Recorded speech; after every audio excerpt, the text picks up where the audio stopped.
Good evening, everyone, and welcome back to Empty Cloud Monastery. My name is Bhante Sudaso, and I'm here with Bhante Metiko.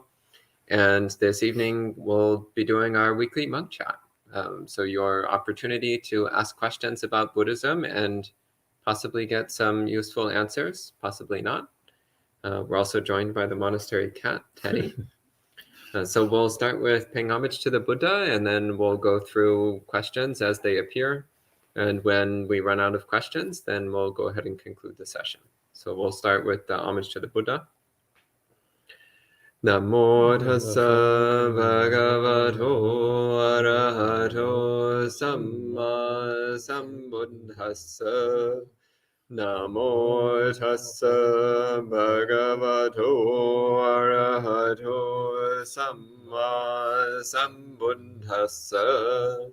Namo tassa bhagavato arahato samma sambuddhassa. Buddhang dhammang sanghang namasami. So first off, welcome to all the people who have checked in online so far. So hello to Suzanne, Rick, Aparna, Richard, John, other John, Kumu, Jayanta, Louisa, Yankee, Rick, Karuna, and Kit. Welcome to all of you. And so far, I see a couple of questions, so we'll go ahead and have a look. And Richard says, why 4 noble tasks? Understand dukkha, eliminate causes, realize cessation. Job is done with no need for a path. Well, how do you think you go about understanding dukkha, eliminating its causes, and realizing cessation? It's through the path. So it's some people say that the 4 noble truths actually make a little more sense if you put them in a slightly different order. So I think for some people it's actually useful to reorder them. So starting actually with the first noble truth is fine, because pretty much everyone at one point or another comes face to face with dukkha. But actually a deep, thorough understanding of dukkha is not quite as straightforward as it seems. So this, because actually a deep understanding of the nature of dukkha also means a deep understanding of the Dhamma.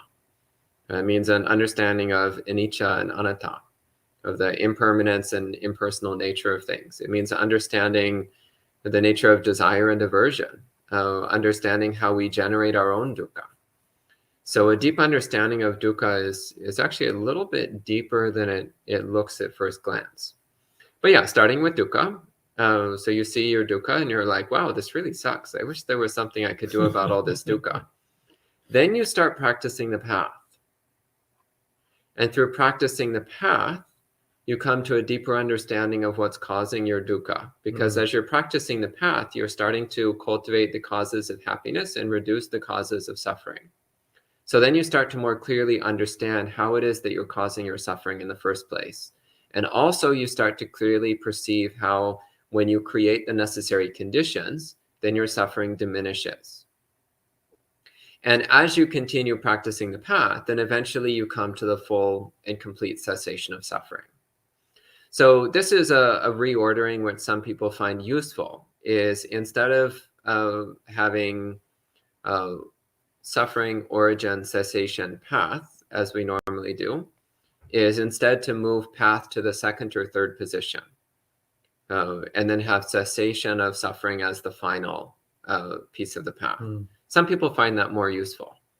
I actually find the standard formulation to be perfectly sensible, but some people find rearranging like that useful. Do you have any thoughts on this? No, it was a beautiful summation of the path. Okay. Thank you. I found it helpful. Okay.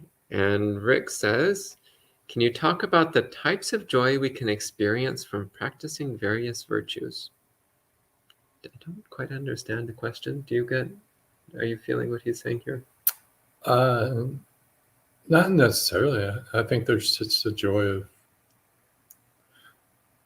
the joy of, and you talked a little bit about it today, the joy of renunciation and the joy of, I think it was, there's just a joy of being virtuous. I mean, I don't know if that answers. There's a beauty in it. I was just actually just this evening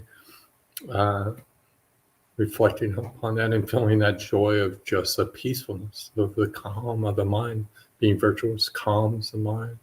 It calms the heart, which in turn brings up a lot of joy, like a joy that's beyond anything worldly. It's very beautiful. Yeah. I could say there's nothing compares to that kind of joy. The joy of wholesomeness, the joy of the path. Sadhu. Okay, and we have a question here from one of the Johns. So John says, why is it that having slept little makes one crabby, grumpy, etc.? What relation does sleep have with emotional balance? Well, I mean, just being practical here, when one doesn't sleep enough, then one's mindfulness is weak, one's self-restraint is weak. The mind tends to revert to more animalistic behaviors, tends to be more instinctive. One's logical reasoning and intellectual faculties become quite weak and blurry. One's capacity for self-control become quite weak and blurry. And all of that then contributes to one defaulting to one's base instincts. And one of our base instincts is to hate things. So I think that's one reason why we tend to be a bit more grumpy when we're underslept. I think another thing is that our body is trying to send us signals that we need more sleep. And those signals themselves are uncomfortable. Kind of like the phenomena of being hangry. Like when you're really hungry and you just get really irritable because you're hungry. Well, I think part of it is because the sensation of hunger is inherently painful. It's inherently uncomfortable. So then the mind is irritated because it's experiencing hunger sensations. So in the same way, when we haven't slept enough, our body is sending these signals saying that it needs sleep. And that's very similar to the hunger sensation of the body saying it needs food, or the thirst sensation of saying it needs water. So it's kind of like the mind is constantly irritated by these signals from the body that it needs sleep. So I think all of that together then makes the mind more prone to irritability when it's underslept. So I'm personally a big fan of making sure you sleep sufficiently. Often when people start to get seriously into meditation, they try to reduce the amount of sleep that they do. And to some degree that can be useful. Some people actually do sleep too much. But actually I find a lot of people don't sleep enough. And when your meditation is very advanced and you're doing a lot of meditation every day, like many, many hours of meditation every day, then you do usually need less sleep. But that will happen naturally. So it's not something that you can force. Like if you try to just force yourself to sleep less, then you'll just wind up getting grumpy and being kind of spacey and confused all the time. So it's I actually think it's better to err on the side of caution, even on the side of sleeping a little bit more than you strictly need to, and cultivate your meditation practice. And as your need for sleep diminishes, then sleep a bit less. Wonderful. Yeah, I've met a lot of people over the years who they hear about monks who only sleep 4 hours a night. And then they're like, I'm going to sleep 4 hours a night. And then you see them like every day, they're constantly nodding off and they're falling asleep during the meditation. And they're always a little bit grumpy because they're not sleeping enough. And it's like, well, maybe this isn't too practical. Take a nap. Yeah, take a nap. John says, is sleeping a kind of natural samadhi? No. Sleeping is not even close to samadhi. One of the characteristics of samma samadhi, of right concentration, is that the mind is completely awake. It's completely alert. It's very sharp and clearly aware. This is very important to understand. If the mind is blurry or hazy at all, then you're not in samma samadhi. You're in something else. Right. Yeah. So sleep is not like samadhi at all. It'd be nice if it was like, Oh, well, like that every, if I can. It would make life a lot easier. Amaranta says, self-mortification is unwholesome, but how can we perceive that we are not doing that with our practice? Do you want to talk a bit about that? How can we perceive that we are not doing that in the practice? Well, I think it's important if you're one, it's knowing ourselves, our mind,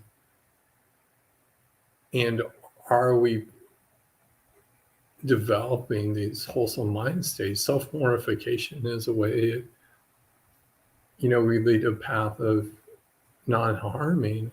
Self-mortification is harming oneself, and the Buddha talked about that. The Buddha talked about really the middle way. You're not going to the extreme of self-mortification, harming yourself, or complete laziness. And it's a middle way. And it's really having those checks and balances, so to speak. Am I producing these wholesome mind states? Am I practicing in a way that isn't producing pain to myself and other people? Now, that being said, sometimes you have to really look at, am I just avoiding this because I don't want to do it? Or am I not doing this because it's causing harm to myself? You don't ever want to do something that causes harm to yourself. Yeah. Okay. And Richard says, Majjhima Nikaya 123 says the Buddha could walk and talk from the moment of his birth. Do you personally believe this was literally true? Well, this might be a somewhat unpopular answer, but actually I think probably not. I actually strongly suspect that the Buddha was born in a fairly normal way and was a fairly normal baby for all intents and purposes. But later on, his natural inclination towards spiritual practice, cultivated over hundreds of lifetimes, made it much easier for him to practice the spiritual path. But as far as like this traditional story that the Buddha was emerged from his mother's side and walked 7 steps while saying he was the greatest being in the world, like the moment he was born, I think probably not. Probably not. Because it also runs into some continuity problems where he then would have had to forget that entirely, and then nobody would have ever told him that ever happened, and then going through his life thinking he's an ordinary person until he attains awakening. Like it creates some weird continuity problems with the Buddha's life story. So that's one of the little bits which I suspect was added into the suttas later on. So there was a process after the Buddha's death of deifying the Buddha, of trying to make the Buddha seem more godlike. And so there were, while the Buddha, I do believe the Buddha had, well, 1, that he was fully enlightened, 2, that he had incredible psychic powers. I do believe this is true. I do believe that he had conversations with angels and demons and spirits of all sorts. However, I also believe that most of that was things that he developed as an adult through the course of spiritual practice. And it was built upon a foundation of hundreds of lives of spiritual practice before that. But then after the Buddha passed away and people started making stories about him, then some of those stories started to get a little bit exaggerated. And eventually it turned into, again, making the Buddha seem a divine, inhuman figure. And I suspect that's then where these stories started getting included of like the Buddha popping out of his mother's side rather than the way babies are normally born. And the Buddha, like the moment he's born, he's already walking and talking and saying he's the greatest being in the universe. It's, well, I don't think so. I mean, I guess it's theoretically possible, but I don't think so. But more importantly is that this doesn't have anything to do with the Buddha's teachings. So actually, whether that story literally happened or not is actually completely irrelevant to understanding the Dhamma. It's not a central characteristic of anything to do with the Buddha's life story or with the Dhamma that he taught. So I actually wouldn't personally recommend getting hung up on that story. Whether it's true or not is really irrelevant. So it could be true. I actually know lots and lots of monks who actually believe that story is literally word for word true. And I also know many who think that it's not, that it's either an exaggeration or an embellishment or an outright fabrication. And ultimately, it doesn't affect at all our faith in the Dhamma. No, it's not important at all.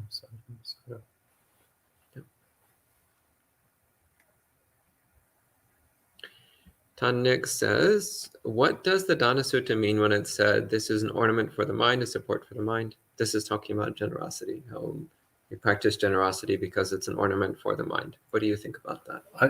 I would reflect on those times you've been generous. How did your mind feel? Being generous brightens the mind, brightens the heart. So I think it's good just to reflect on what is being generous. How does that impact yourself? How does that impact your mind when you give and you truly give, when you're truly kind and generous? It's a beautiful thing. And it's also, it brightens your mind, but it also brightens the mind of others. Today, there's a group that comes on Fridays regularly, and it's very beautiful. I always find it beautiful.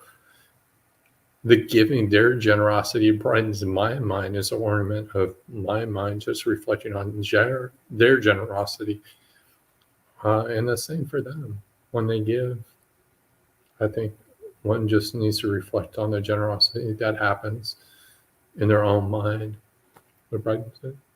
It becomes an ornament, a shining jewel. It's like a jewel that brightens the mind, the heart. I do.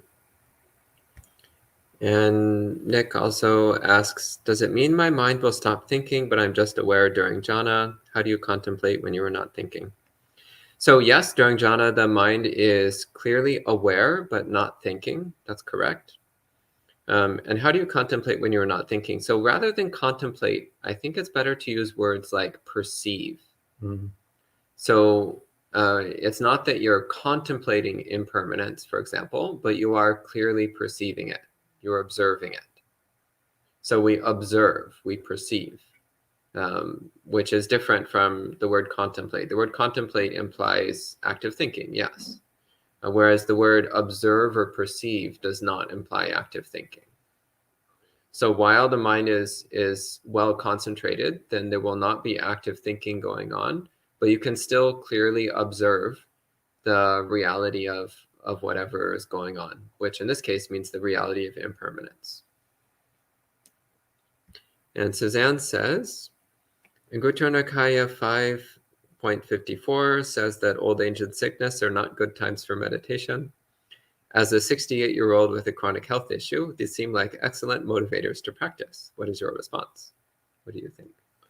Thank you. I'll say, so it can be having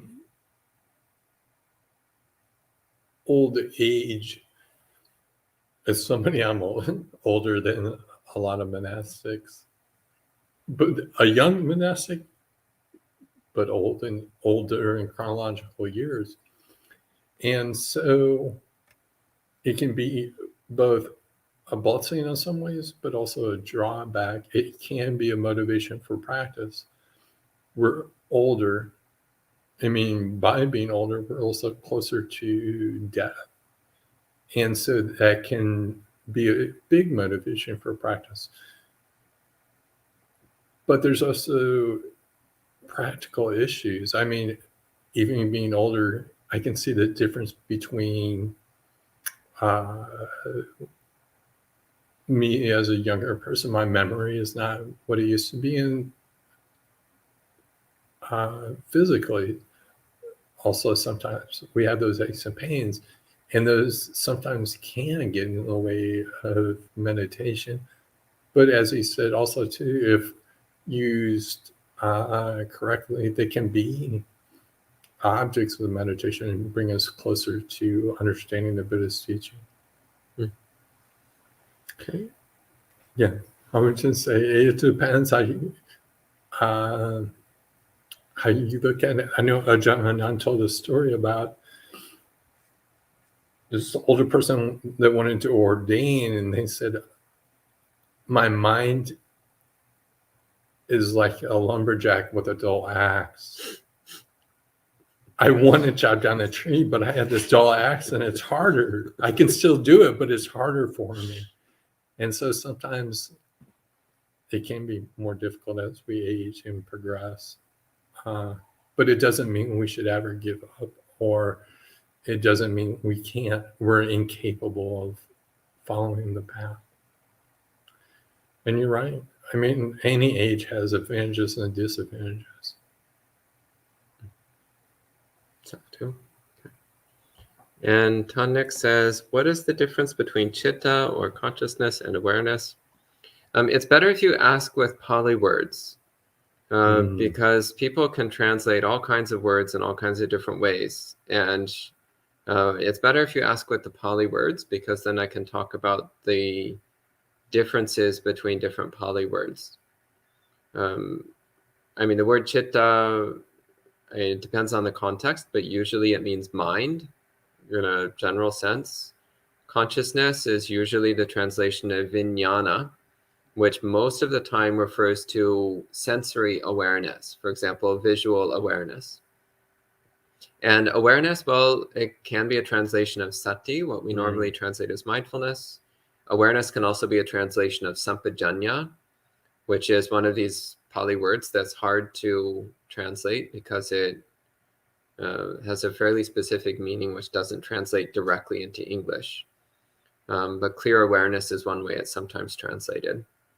So it depends on what Pali words you're referring to, and then we can sort out the subtle differences between words. And I think, as you always say too, different people use those words differently. Different teachers will use those words differently sometimes. Yeah.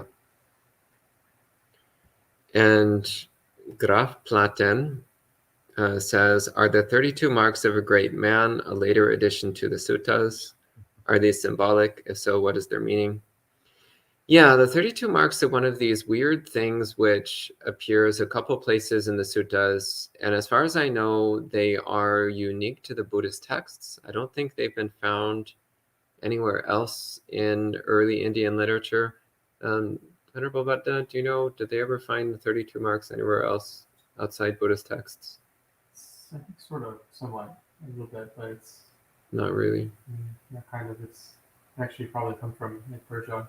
From Persia, interesting. Mesopotamia area. So yeah, they kind of have them, but they're not exactly. I think the details vary, like in different literature. There's many different marks in divination,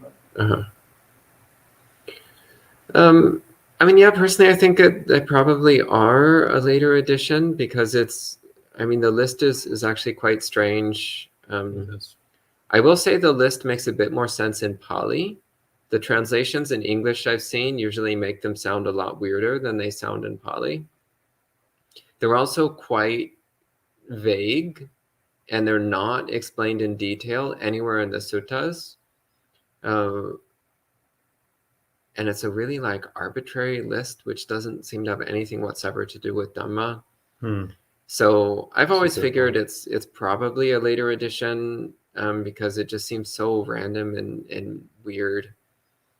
Are they symbolic? Later commentaries gave a symbolic meaning to each one of the 32 marks, attributing saying that each one represents various qualities of the Buddha.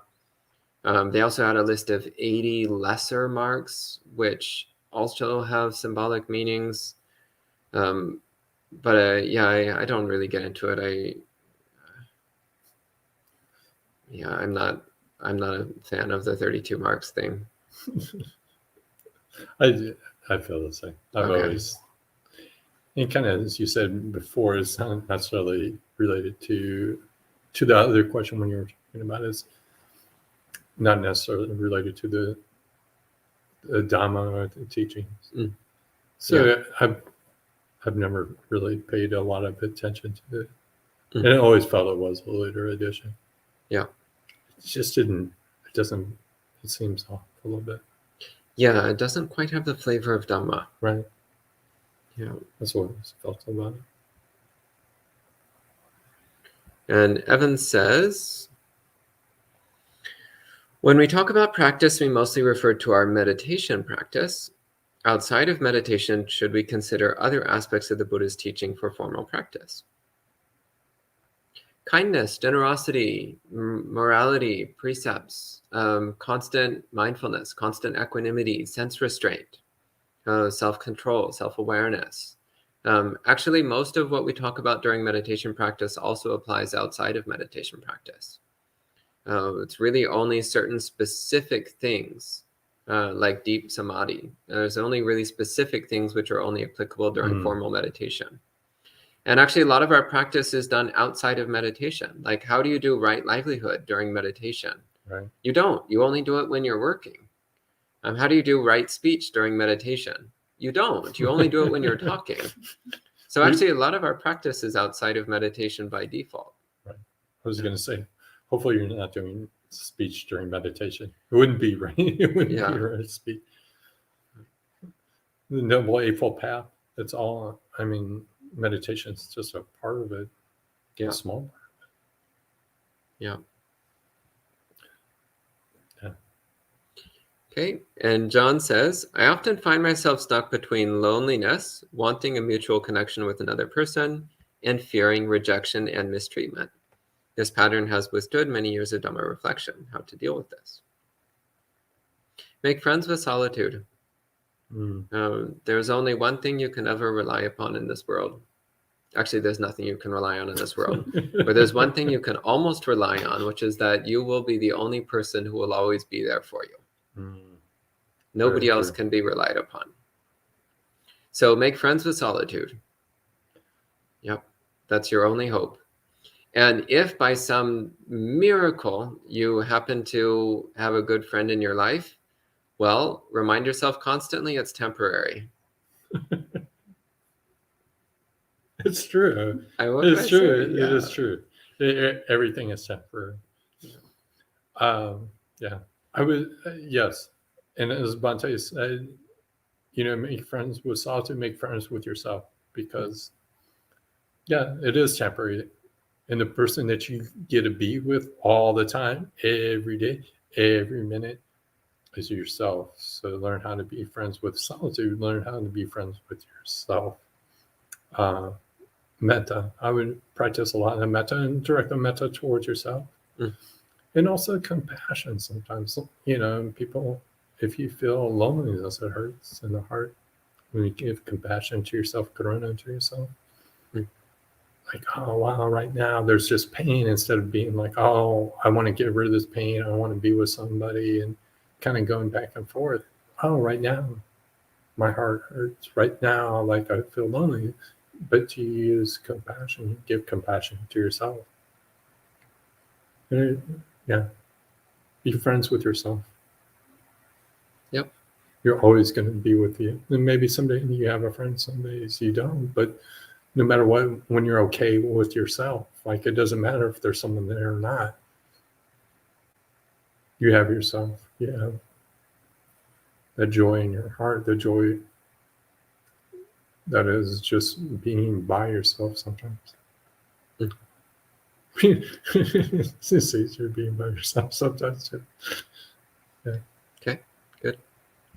And Charles Lee says, in the Sutta study on fame and praise in Guttara Nikaya, chapter 6, Sutta 42, Bhante Sudaso laid out the danger of fame and city living to Buddhism practice. Actually, the Buddha did that. I just read out the Buddhist words. How do monastics at Empty Cloud work with fame, praise, and city living in Orange, New York? Well, we're actually in West Orange, minor detail, New Jersey.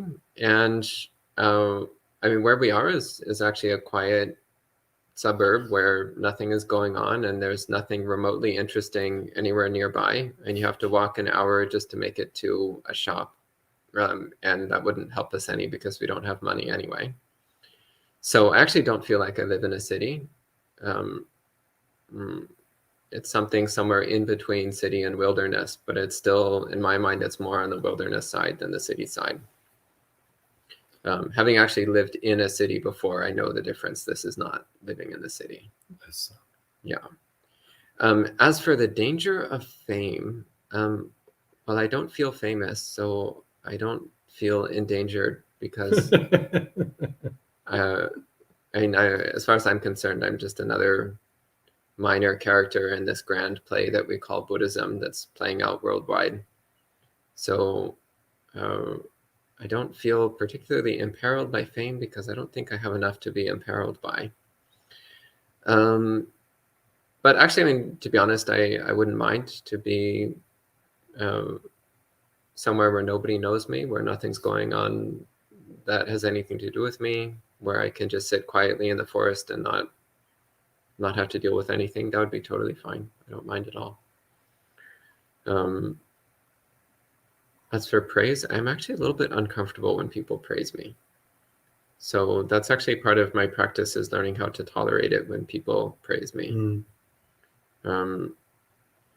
Yeah, so honestly, I don't think that Empty Cloud is any more challenging than any other monastery in this regard. I don't think that we have a particular problem with fame, praise, and gain here. In fact, less so than many monasteries. That's true. And I would say, actually, I don't know if this has been your experience with other monasteries, it's actually quieter here than a lot of monasteries that I've been to that are like, even forest, like forest monasteries. Like, it's very quiet here, which is very beautiful. Yeah. It's a very fortunate space. Yeah, that's also been my experience. This is one of the quietest monasteries I've ever lived in. Yeah, it's actually pretty amazing. And Charles Lee says, Empty Cloud has a worldwide following of more than 10,000 YouTube subscribers. Well, I'm really happy that there's that many people who are interested in learning the Dhamma. That's a wonderful thing. Yeah. Yep.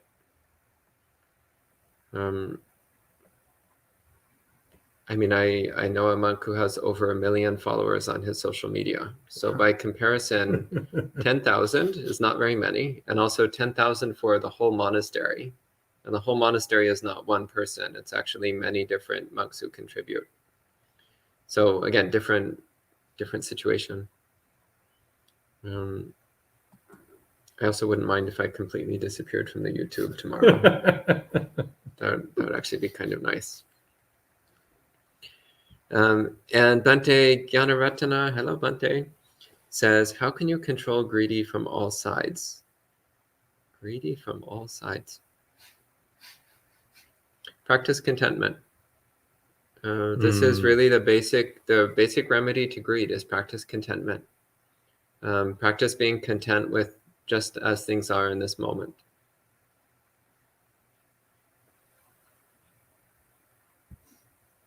Yeah, it's wonderful. Yeah. And Rick says, some non-practitioners are incredibly self-centered and self-absorbed. Also some practitioners, for that matter. To the point of very true. Yeah, to the point of only being able to see things from their own point of view. What are skillful ways to interact with such people? What do you think? I think people are going to do their own thing. You can't control other people. What you can't control is your own mind, your own responses. So no matter how people react or what people do, always have that wholesome heart and act in ways that follow the Buddhist teaching, regardless how people act. As Venerable said, you'll meet people, whether they're not practicing, whether they are practicing. So the things come up. It doesn't matter. What matters is, and the most important thing is how you are practicing. You know what is in your mind and what is in your heart. Okay. And Randall says, what is the meaning of the meditation? I have a body, but I am not the body. I have thoughts, but I am not my thoughts. I have feelings, but I am not my feelings. I am the witness. How do you experience the witness? Well, that's not Buddhist. What you just described is not Buddhist. So I can't comment on most non-Buddhist things. I can't really comment on in any detail. But that's not Buddhist, because the Buddhist meditation would actually be, this body is not me. This body is not mine. This body is not myself. That would be the instruction from the Buddha. So saying, I have a body, that's already opposite to the Buddha's instructions. Mm. The Buddha's instructions would be to see, this body is not me, this body is not mine. So thinking I have a body is contradictory to thinking this body is not mine. So the meditation instructions you gave there are half correct and half incorrect. It's kind of a step in the right direction, but it falls well short of the Buddha's instructions. So I can't comment further, because unless the person who wrote these words means something other than what's written there, as it's written, it's not Buddhist.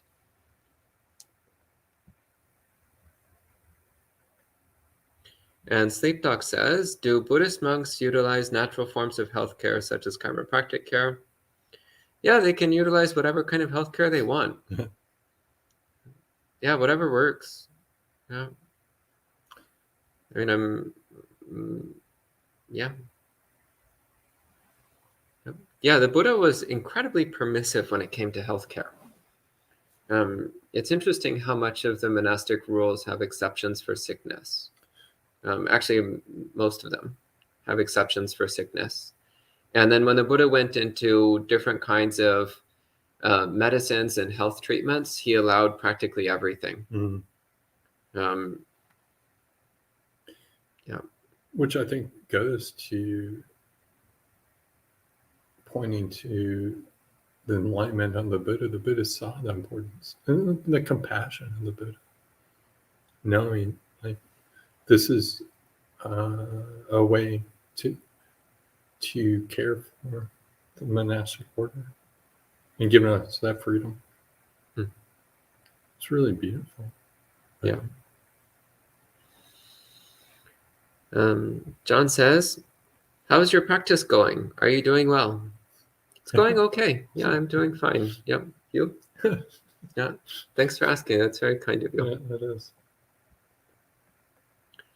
And Richard says, why is consciousness an aggregate subject to clinging? Oh, gosh, that's an awful translation. We never lose consciousness. You never lose consciousness? That's a serious problem. You should probably see a doctor about that. That sounds like really, really bad insomnia. If you literally never lose consciousness ever, then you probably have a serious insomnia disorder and you need to see a doctor. Because normally most people lose consciousness every night. Often they lose consciousness also during the daytime. So pay more attention, and you might actually find that even as you go throughout your day, you have occasional lapses of consciousness for a fraction of a second here or there. But most people, they when they fall asleep at night, they lose consciousness. And if that's not happening to you, that might indicate a medical problem.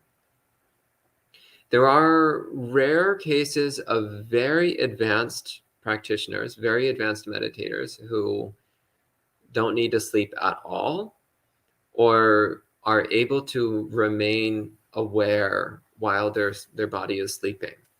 It's not particularly common, and it's only in people with very advanced meditation practice, but it does occasionally happen. But it's not normal and it's not common. As for why consciousness is considered an aggregate subject to clinging, it's one of the older awkward translations that you still find in some of the older books. Because we have a tendency to be attached to our consciousness. We have a tendency to form a self-identity around consciousness. So that's why it's considered an aggregate subject to clinging, because it is in fact subject to clinging. It's something which we tend to cling to. And Charles Lee says, does ehipassiko apply for practices that the Buddha found unhelpful, like austere practices of extreme fasting and breath holding? What do you think? I'll let you answer. Okay. This. So I don't think ehipassiko means come and see. So that's talking Mm. about the Dhamma that the Buddha taught. So the Buddha said that he taught a Dhamma which is ehipassiko. That means it's something which you can see for yourself. So what he's saying there is that you can try out his instructions and you'll see for yourself that they're true and that they work. So yeah, I guess that means you could try out severe austerities and see for yourself that they don't work. Yeah, you could do that if you want to. The Buddha discouraged it. The Buddha said that extreme austerities, such as fasting to the point of death, he said these things are useless. All they do is make your body weak and your mind dull. But if you really want to check whether the Buddha was right, then yes, you're welcome to do extreme fasting and breath holding and see what happens. See how you feel. You'll probably see that the Buddha was right and that those things aren't really useful.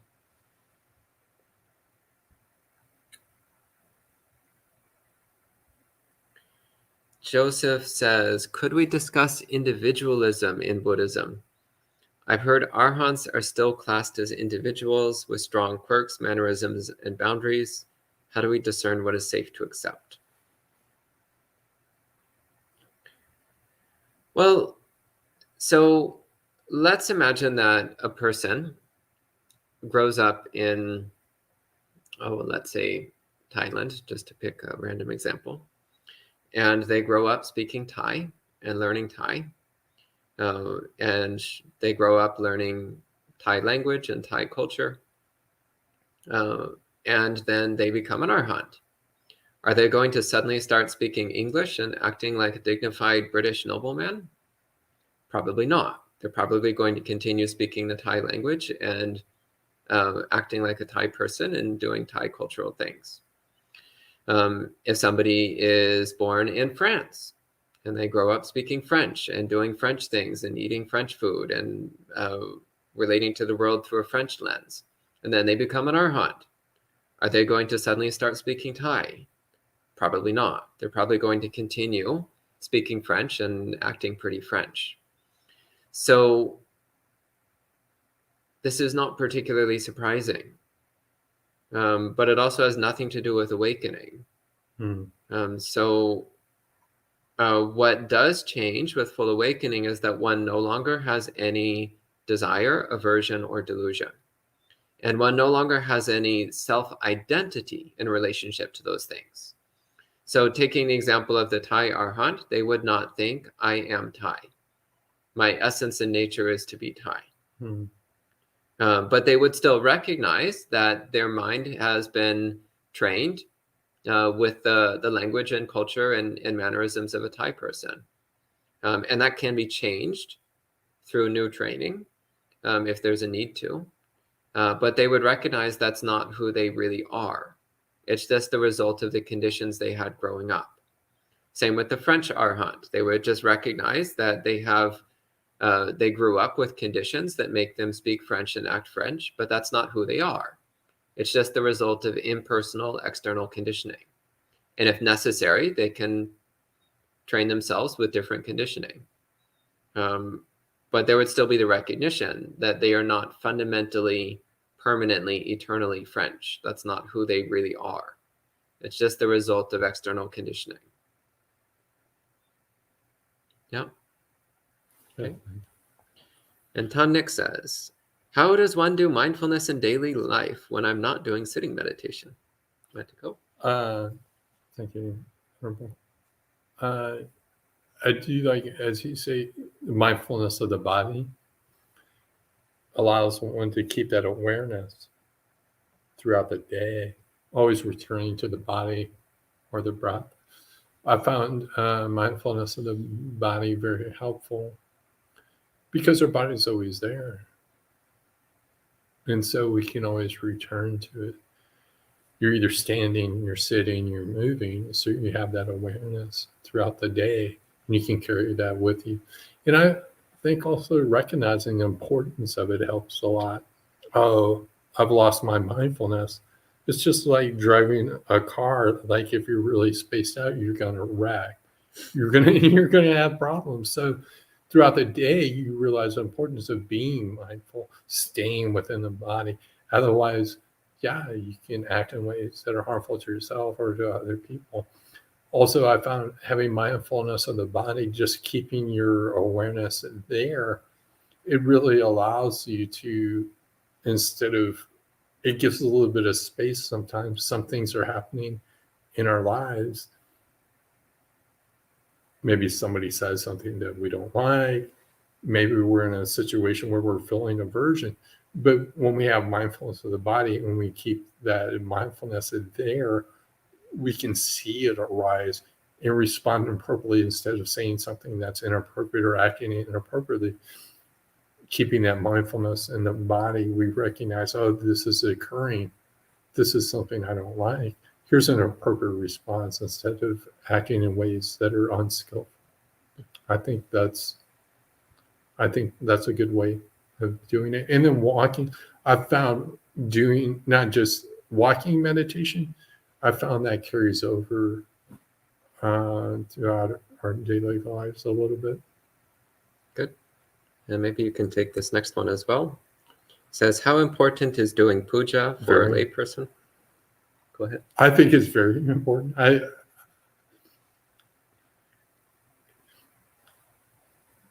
It's important. We were just talking about this the other day, or actually this morning, myself and Donuta. Puja, chanting, can do a lot of things with the mind and the heart. One, it can brighten the mind and heart. It's a way to reflect on the Buddhist teachings. It's also a way of showing respect to the Buddha, Dhamma, Sangha. It can build that faith.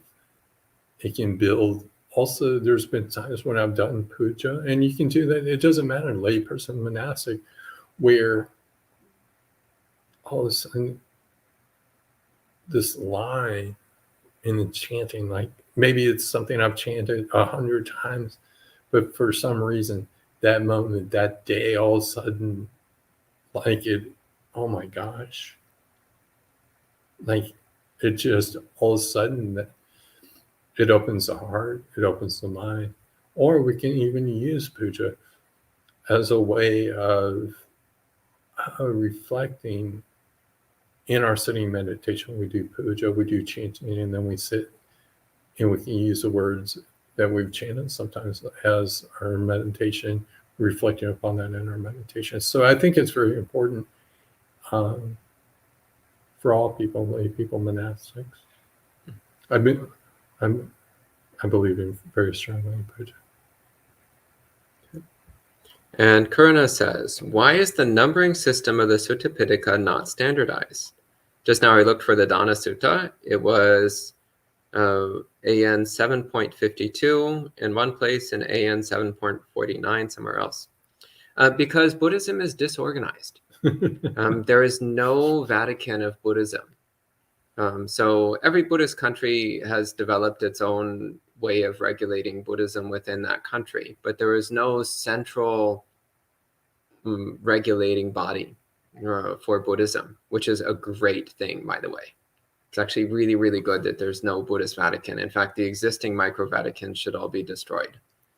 Like all of the government bodies controlling monks in Buddhist countries, that all needs to stop immediately. That's completely opposite the Buddha's instructions. So again, overall, it's a really good thing that there is not centralized control of Buddhism. But one of the side effects is it does mean exactly this, that also the different editions of the Sutta Pitaka will sometimes have minor differences. And one of these differences is that the numbering system is sometimes a bit different.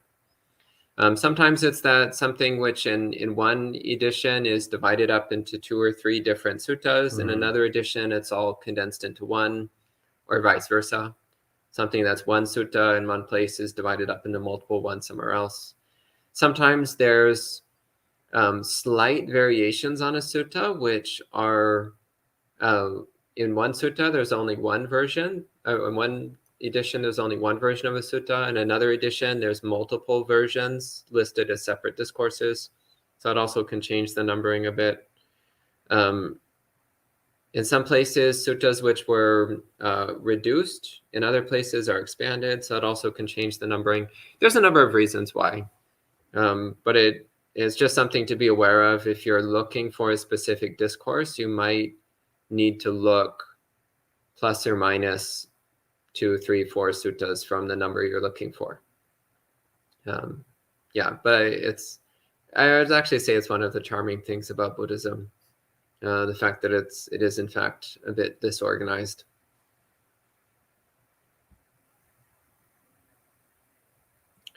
And Amit says, how do we reduce anger in the mind? Metiko. I would say the Brahma Viharas. Metta practice is a good antidote to anger. So I'm always a big fan of Brahma Viharas. Like I've found that Brahma Viharas very helpful in my own practice, and a way of quenching that anger that might arise. So just really practicing that for yourself and for other people, it really does help reduce that anger in the mind and the heart. It cools it, like that anger, that fire, like it can really help in quenching that kind of that flame of anger. So I would recommend, doing a lot of metta practice. Metta for yourself and metta for other people. And on part of that, sometimes anger, looking at where's that anger, sometimes forgiveness is an important component leading to Brahma Viharas. So sometimes we have to just let go and forgive ourselves and forgive other people to kind of move past that. Great. And Tanek says, I heard monks are not allowed to run. How do you exercise? It's actually not true that we aren't allowed to run. I actually know a number of monks who do running as part of their practice. I know one monk in particular who says he does running every day, and he says that it really supports his meditation. So it's not true that we're not allowed to run. But it is true that running can be undignified, especially in these robes.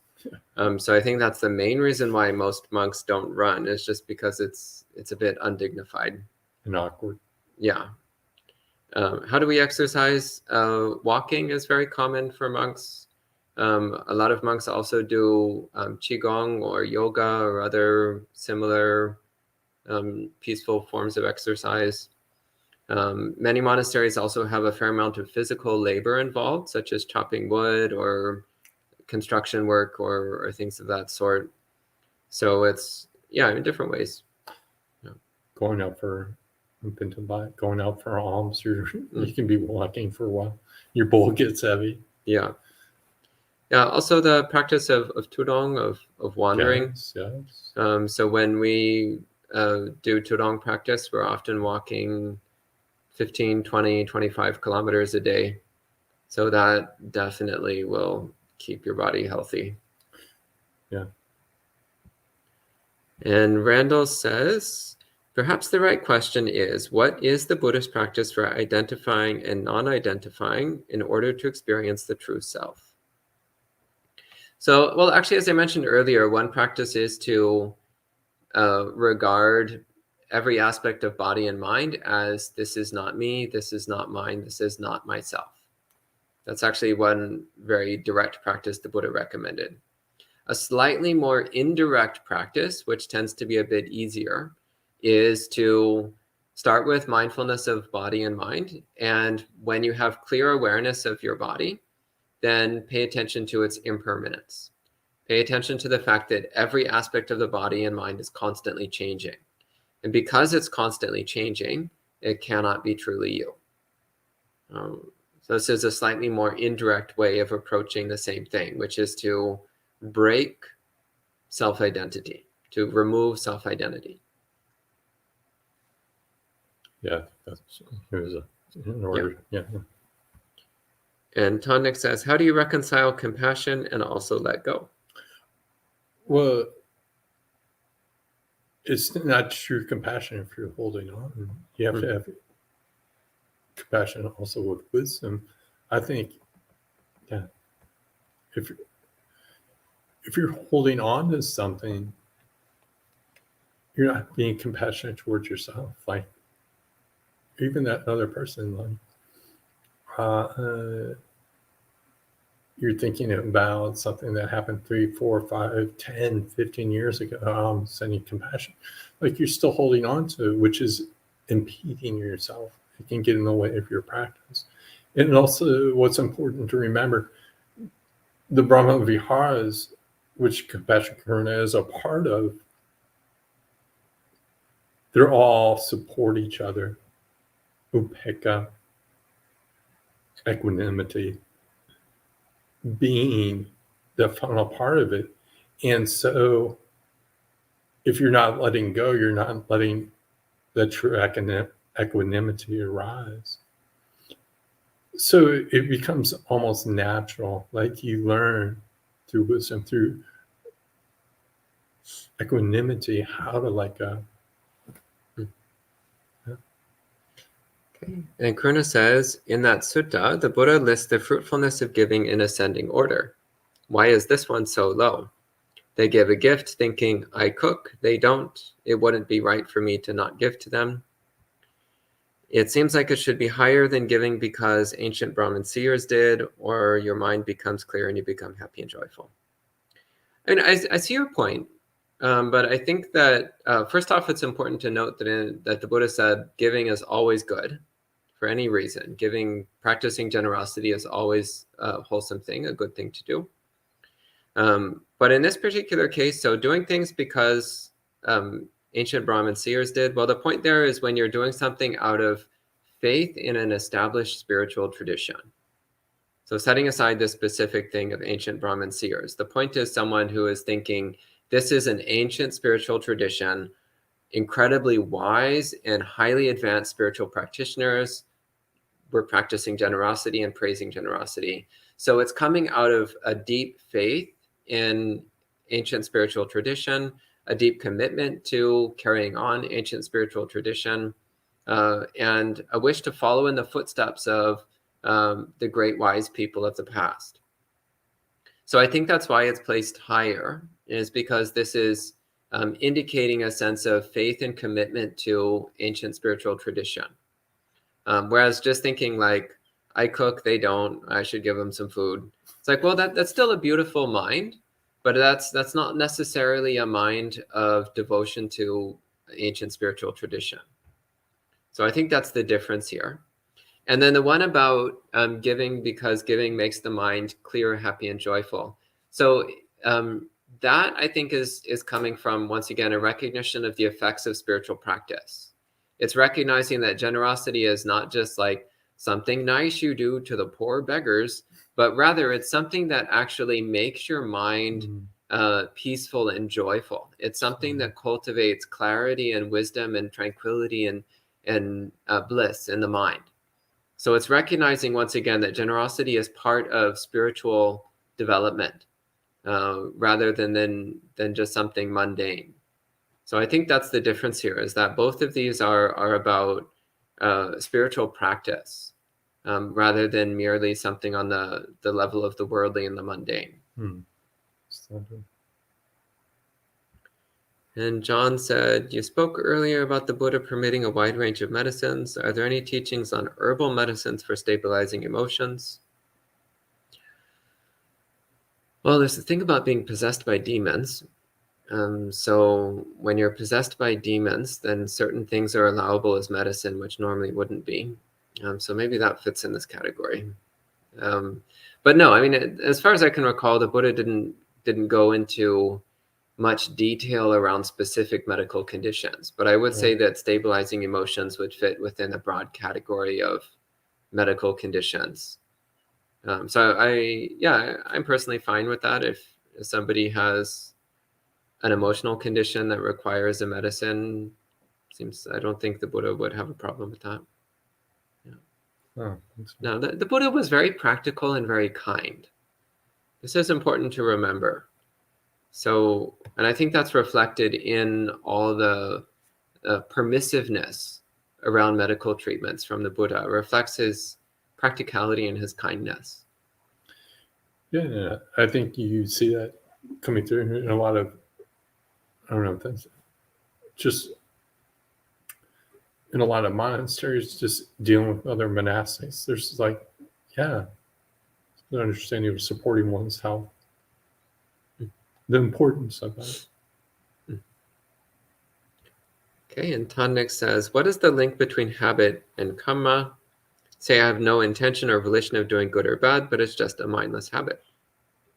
So doing something out of habit, you're still making a choice to do it. Mm-hmm.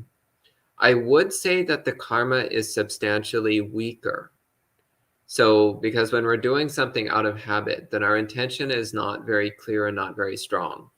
So I would say the karma is weaker, but it's still there because you're still doing something. And actually, if you're doing it out of mindless habit, well, the Buddha said that mindlessness is itself unwholesome. So to be negligent and not self-aware is itself unwholesome. And to have a lack of self-restraint because of that lack of self-awareness is also unwholesome. So if at the bare minimum, you're still cultivating the bad karma of negligence. Yeah, I mean, think of somebody who's maybe violent. I was out of habit. I'm aggressive. Like I grew up with this. I grew up with violence, so I'm violent. It's my habit to be. When someone says something I don't like, I just hit them. I mean, it could. There's people trying to make that excuse like this is a habit. Like I grew up like with violence. As Venerable said, it's not like you're still generating bad karma potential. Don't hit people. Thank you for clarifying that. Don't hit people. And also on the subject of habit, John says, I've tried following the 6th precept, but my snacking habit is ingrained. So spend some time in a monastery where you just don't have any choice. And you'll start to get a sense that actually that snacking habit is not ingrained. Right. You just need to create supportive conditions. And then also start looking at how you live your life and see if there's a way that you can start controlling your life in a way that controls your snacking habits. For example, whatever you normally snack on, just don't have that food available to you. Don't have your snacks available to you. You might also try putting a time lock on your refrigerator. So you can only open it at specific times of the day. So find things you need to do to control your own habits. Keep things out of reach. So one interesting study they did a while back, which it's actually pretty obvious when you think about it in retrospect, but they found that people are much more likely to snack if they have snacks within arm's reach. If the snacks are stored somewhere far away and behind a closed door, in a closed cabinet, then people snack a lot less. But like if you have a jar of candy on your desk within reach of you while you're working, then you're going to eat a lot of candy. So also consider how can you put things where they're out of sight, out of reach, out of mind. And also noticing whenever the urge arises in your mind, do something else. Put your mind somewhere else. Do something that draws attention away from that. But yeah, number one recommendation I would make is spend some time in a monastery where you just won't have the option of snacking. And that might help to reset your relationship with food a bit. Yeah, maybe it's not as a habit. It becomes, I think, sometimes we think things are habits, but they really aren't. once we set the conditions up. And Mono says, I think I know why I don't enjoy mindfulness meditation practice. It comes down to the realization that I'm repulsed, how indulgent the view on the self is, and acknowledging this is painful. How can I endure this form of practice for longer periods of time or more frequently while allowing these thoughts to settle a little less painfully? Cultivate joy. So focus on just enjoying the peacefulness and clarity of the mind when you're doing mindfulness meditation. If you're practicing mindfulness of the body, then focus on enjoying the experience of the body. Just contentment and joy with clear awareness of the body. Find some aspect of the body experience that's soothing or calming or pleasant, and focus on that. And do metta meditation. So mindfulness meditation doesn't need to be a painful experience. In fact, it's good to deliberately make it a pleasant experience.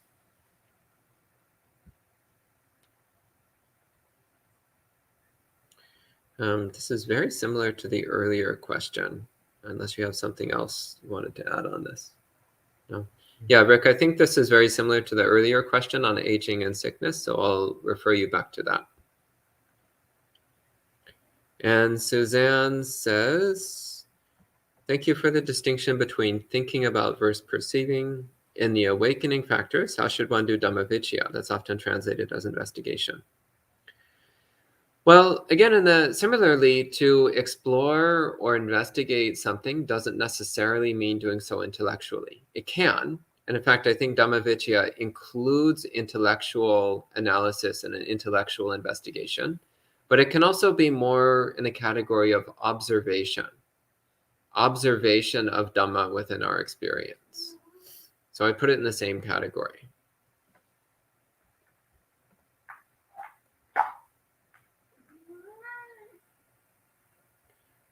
And Zach says, I wonder why the ancient Buddhists did not invent electrical generation or the light bulb, or internal combustion engine tech or the primed circuit. Okay, I've never once wondered that in my entire life because none of that has anything to do with Buddhism. Yeah, that has nothing whatsoever to do with Dhamma at all.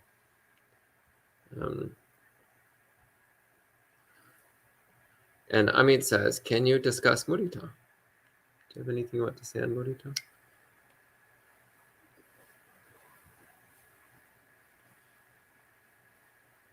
I think I've seen it translated sometimes as sympathetic joy, which I don't like. I always struggled with, like, that was the hardest Brahma Vihara for me, the sympathetic joy, because I was like, how's that fit? But for me, it's always just finding joy in the world, sharing in the joy of others. And that always felt much more in line with the teachings and much more in line with other Brahma Viharas. So it's finding joy. So maybe we see people laughing, like sharing a joke amongst themselves, or somebody that's just smiling. That when we have mudita, we share in that joy, we share in that happiness. So it's almost like, I think this beautiful thing is that, and one of the things that I find so beautiful about the Brahma Viharas and Buddha's teaching, maybe we're having one of those days where that are harder for us. But joy is everywhere when we open our hearts to it and when we look at it and we can see it. We share joy in just the beauty. So we talked about generosity earlier. We have joy in that. We see the joy that other people have in giving. We see the joy in people that, are going throughout their lives. We have joy for people that are able to have homes, have houses, all those things can bring a lot of joy in our lives. Joy in the cat being happy, like the cat having a good time. So I think there's a lot of places for joy when we open up to it. And it's just sometimes I've seen it defined, we have joy in the success of other people. I think for me that never fit. Like it just seems so narrow. It's more just taking joy in the world, the joy and the goodness of other people. Oh, that's such a beautiful thing. This person has such a beautiful heart. We see the goodness in other people and we share in that joy. It brings joy to the heart. That's what that's the way for me. Like it's made the most sense. Good. In my own practice. Okay, and Sud says, how do you deal with fatigue in terms of practicing? By the end of the day, I'm very tired to sit. I'm trying to be more mindful in activity. How does one deal with fatigue while sitting? Well, first off, I recommend that you sit anyway. If you have a designated time in the evening when you do sitting meditation, do it anyway, even if you feel tired. And if you're so tired that you just fall asleep through the whole sitting meditation, that's okay. Just accept that's just how it's going to be. Some days you're going to just be fatigued and you're just going to doze off the whole time. That's okay. Just keep doing it anyway. And one day you'll sit down in the evening to meditate and your mind will be awake. And it'll be like, oh, how nice. And you'll do some meditation and then you'll go to bed. And then the next day you'll do your meditation in the evening and maybe you'll be awake and maybe you won't. But the point is you'll keep doing it. And what you'll notice is that more and more often you will be awake and alert during those evening meditation periods. And eventually that will become the norm. But it won't necessarily happen right away. So in the beginning, you're just accepting that sleepiness is going to be a feature of your evening meditation, but that if you persist, eventually that will change. That's what I would recommend. Also, the usual things about sleepiness, all the usual recommendations of sitting with your eyes open, sitting up very straight, using more active meditation methods, have a cup of tea beforehand, like all the usual stuff. Some people like to do things like some kind of strenuous aerobic activity before sitting if they're feeling really sleepy. I've never personally cared for those sorts of things, but some people will do something like that to wake up the body beforehand. But the main thing is just do the sitting anyway, and just accept that sometimes your mind is going to be blurry and sleepy. But if you persist, then over time it will tend to become sharper during your meditation time. I'm going to throw in the plug for chanting. Some chanting. Oh, yes. Yeah. Yep.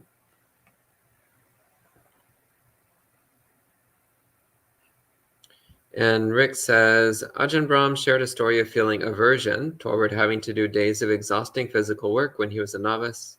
A monk said to him, doing the work is easy, thinking about it is hard. How does letting go and just doing the work relate to remaining mindful while working? Do you want to comment on this? Yes. It's something I found out, like I used to, as a lay person, I'd be like, oh, I hate this job. Like, I don't like this job. And then I remember one day I was working at a monastery and I was like, it's not the job, it's the work itself that I feel adverse to. But then we change our mind. Like, and that phrase is right. When we think about all these other things that gets in the way, there's a joy in just being present with the body and working it. And I do like physical activity in work, because we can be mindful during those times, mindful of the body. How does it feel when we're shoveling? How does it feel when we're raking? When we're doing all those things, being aware of that. And there is a joy, there's a tranquility in just being present in that moment. But when our minds started thinking, why am I doing this? Why do I have to do this? Oh, I hate this job. Like this job is the worst job in the world. Oh, why isn't so-and-so doing this? I shouldn't be doing this. When we start thinking about those things, and as I'm talking about, you can see how maybe it clouds the mind. Whereas we just think, we're just present. and it brings a joy. And one can also reflect when we're doing work. There's also a beauty to it. Oh, I'm doing something to make, thinking about the monastery or even your job, I'm doing something to make the world better. I'm doing something, this is where I think right livelihood is so important. I'm doing something cleaning around the monastery. Oh, this is so beautiful. Like, we can reflect on that as well. I'm making this a much more pleasant place for other people. I think all those things are important. If we just spend, it's like anything, if we just spend all the time thinking about it, we're going to make ourselves miserable. There's just a joy in just being present and doing it. Okay, and Joseph says, a relative keeps asking me to do something I'm not comfortable. Frustration arises when they ignore how uncomfortable this makes me feel. How to train being less demanding and more gentle. Well, what I might recommend is ask yourself, is the thing they're asking me to do, is it genuinely evil? Like, are they asking you to torture small children? Are they asking you to firebomb an orphanage? Are they asking you to execute puppies? Like, what are they asking you to do? Is it really evil? Probably not. Is it at a minimum morally neutral? And if it is morally neutral, do it for them as an act of generosity. Instead of fixating on yourself, thinking like, I don't like doing this, it's uncomfortable. Instead, think, I will do an act of kindness and generosity, and I will do this for them, even though I don't like it. Right. I will do it as an act of generosity. So then you get to focus on your own generosity and how wonderful it feels to do kind things for somebody else. And just set aside entirely your own preferences, and just do it as an act of kindness, training the mind in this way. That's what I might recommend. And that's the last question. So I think we'll go ahead and conclude the monk chat at this time with 3 sadhus. Sadhu, sadhu, sadhu. And we'll see you all next time.